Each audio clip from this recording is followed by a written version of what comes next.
Hello, Internet. Welcome. We are live for our Facebook Live, our Lunch and Learn. We do this every week at Humble and Hustle Studios because we think that it's an easy way to help small business owners learn about how to market their small business and to end their overwhelm. You know, as you're growing a business, you don't always have the tools or the resources to be able to go out and figure out all these different algorithm changes and all these different things happening on social media, not to mention, hiring somebody to help you manage all your social media. So we do this Lunch and Learn to help you figure out some of the tips and tricks and some of the industry trends that are coming down the line so that you can spend less time on your marketing and do more time in your business. I'm Chrisella Herzog. I'm the CEO of Humble and Hustle Studios. And this week, I'm really excited to be talking with you about LinkedIn marketing. So when you think of LinkedIn you probably think of, all right, kind of a useless platform. I'm really only going there if I'm going to update my profile so I can find a job, that sort of thing. But it's helpful that, if you're posting a job there, first of all, if you're posting a job there or looking for a job there, then somebody obviously is looking for people to hire on there. So there's that usefulness to LinkedIn. But also, I think that is a misconception about LinkedIn in general, is that it's only a place to find a place to work or find employees. I think there's a lot more that can be done with LinkedIn, especially if you are a small business that is focused on B2B sales or a coaching type business, that sort of thing, or if you run events for your business, anything like that. So it's maybe not as useful as a platform if you're in business doing say product sales, retail sales, that sort of thing, e-commerce. Maybe not as useful there. But if you are trying to build up a larger business that scales, that sells software, B2B, anything like that, or coaching services where you're working with people one-on-one, then LinkedIn is going to be a really valuable platform for you. And it's funny, I bring this up, that there's this misconception because going through my, I get, you get the Facebook memories that come up on your profile every now and then. I even had this post that came up in my memories from a couple of years ago where it was like, what's the point of LinkedIn? Does anybody even go on there? Like that sort of thing. And now here I am in 2020, and one of my goals for the year ahead is to actually be more active on LinkedIn. So if you connect with me on LinkedIn, you'll see that I'm not super active right now, trying to get better at it. We can all improve with our marketing. So let's talk about some of the LinkedIn basics for targeting or for marketing your business on there.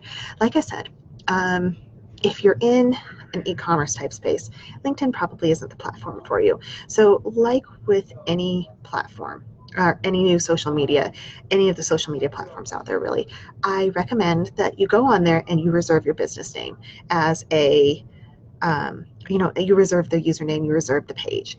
That way somebody else can't come in, take the name, and pretend to be you. So right there, that's my first recommendation for you is, if there's a new platform out there, if you don't have a presence on LinkedIn, at least go reserve your name on it. Then the next step, and I recommend this with every business, think about what your goal is with your marketing and think about who the audience is that you're targeting.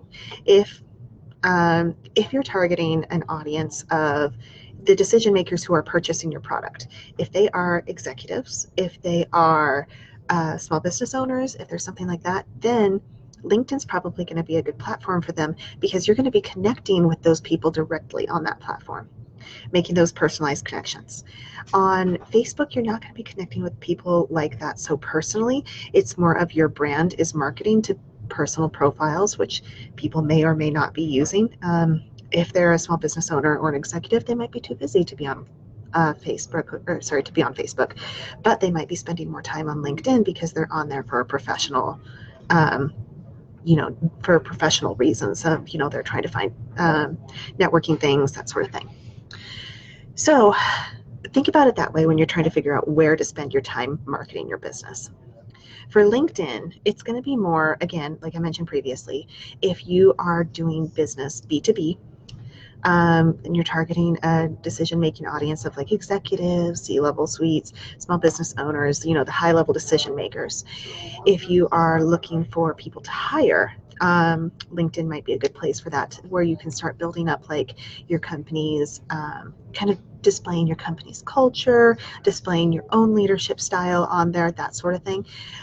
Or you could be on there because you are running like a coaching program or something like that, and you're trying to find clients who are also sort of this caliber, the executive or the leaders, the executive clients, that sort of thing. So think about who your audience is before you start diving into a new social media strategy, even LinkedIn. So the next thing you need to know about LinkedIn is that because it is a platform where people are coming to kind of make those networking type connections, the business pages don't do a whole lot for you. They just don't. You can post on the business pages, and I recommend that you do. But I wouldn't put a whole lot of time into the business pages. Don't put your best stuff on that page because it's not going to reach very many people. What the most effective LinkedIn strategy that I have seen utilizes your personal profile. If you're the business owner, if you're the leader in a company, then it needs to be your business profile, or it needs to be your personal profile, because you're the one who is representing the company. So in this way, we're kind of using a thought leadership strategy here. So, and the other reason for this is that LinkedIn is really prioritizes the personal interaction. It wants you as yourself to go on and post, not your business page.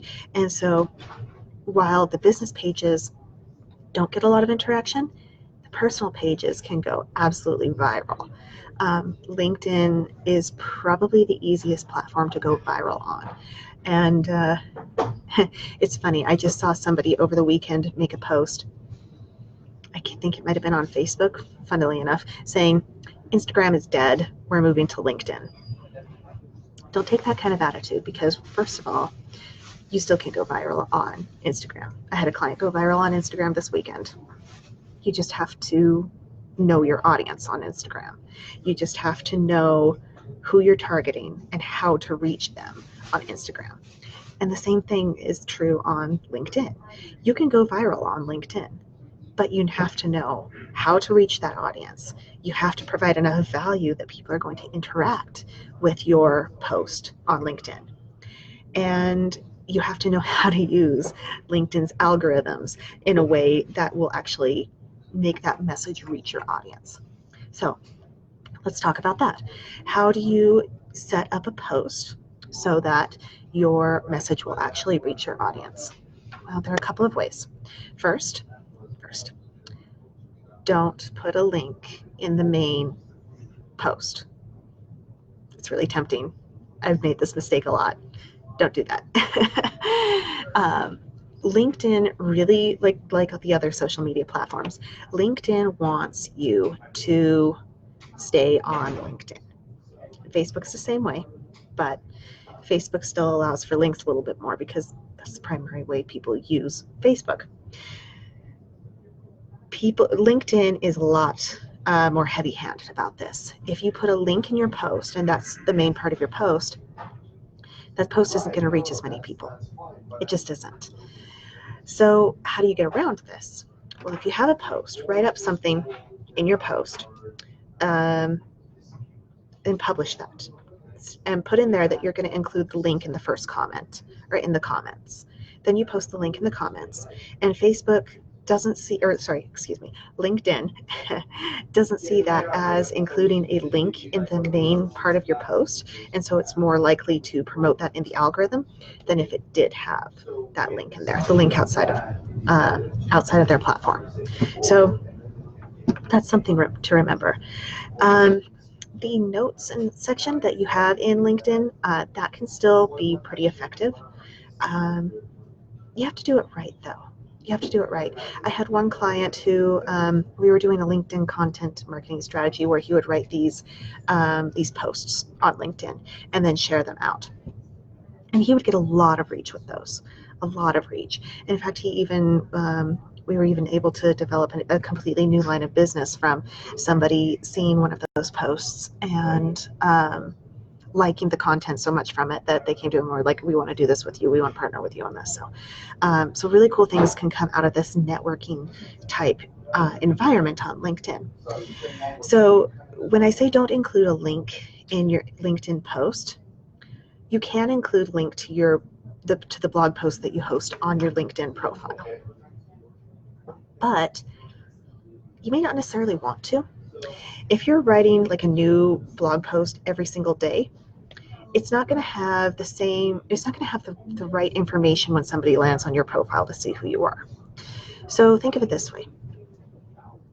You could either make like these posts, just like a text post on the feed of your LinkedIn profile. You can do that every day, so it has like a new type of content every day. And that's just changing. That's where you're interacting with people. And if something doesn't work super well, you can delete it, that sort of thing. So that's kind of the more ephemeral type thing. Not totally ephemeral, but it's the thing that it's the thing that can go viral. And so I wouldn't super recommend doing a blog post, like your sole interaction on LinkedIn being the blog post that you then post onto the feed. The blog post you want to be a little bit more permanent, to have like a longer shelf life for the content, because you want it to be something where people can come to your page and see that and read through it and understand exactly who you are, exactly what your line of business is, that sort of things. But if you have just kind of the thought of the day as your very first blog post that's on your profile, that's not going to be as effective if you have a blog post with a really strong call to action, your missions, your values, really a very strong piece of content there. And then your more day-to-day type postings are just in the feed. So you still can go viral if you put the blog post in your feed, but I don't think it's as effective of a strategy. So those are the main things for marketing on LinkedIn there. So don't use the business profile for one.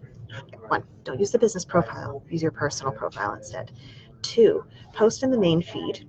And post your more like day-to-day thoughts is just like text links, or sorry, not text links, like text posts. Don't include links in it because LinkedIn discourages those. Use your blog post as a place where you can post something that's really strong content, your call to action, your values, your mission, that sort of thing. And then leave the text posts in your feed for kind of the day-to-day thoughts. The final thing that I want to mention, the 5th thing here, is hashtags on LinkedIn. Hashtags on LinkedIn are actually pretty effective. And if you do your content, the day-to-day feed posting sort of thing, the day-to-day thoughts, if you do that, you can actually start trending in different hashtags. You can start really going viral in these different hashtags.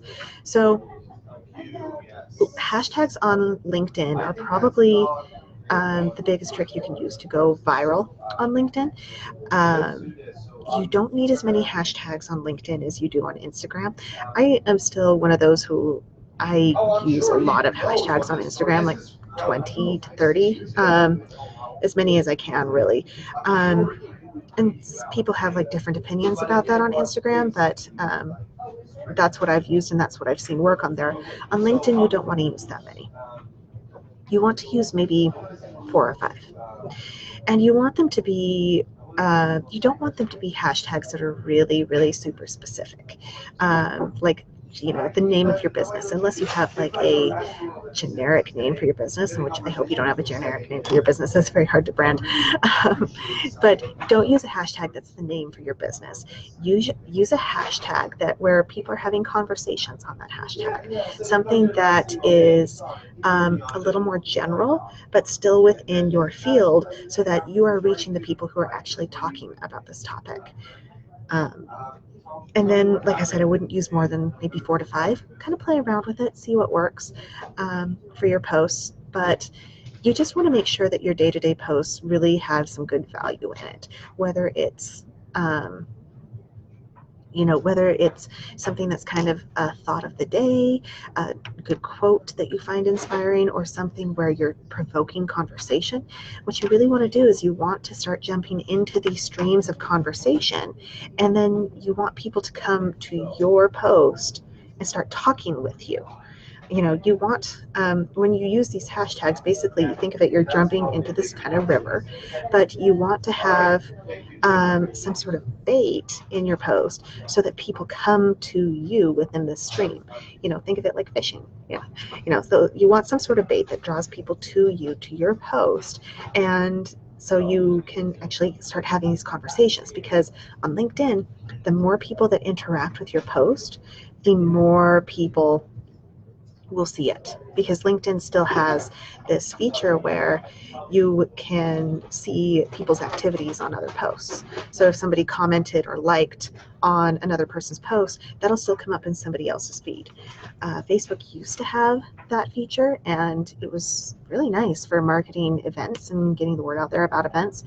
Don't have that feature anymore on Facebook, because it was who knows why with Facebook. Who knows? But LinkedIn, that's still possible, and so that's why it's still possible to go viral on LinkedIn. All right, so that's a quick guide to starting your marketing on LinkedIn today. I hope that was helpful. I hope that gives you a place to start on there.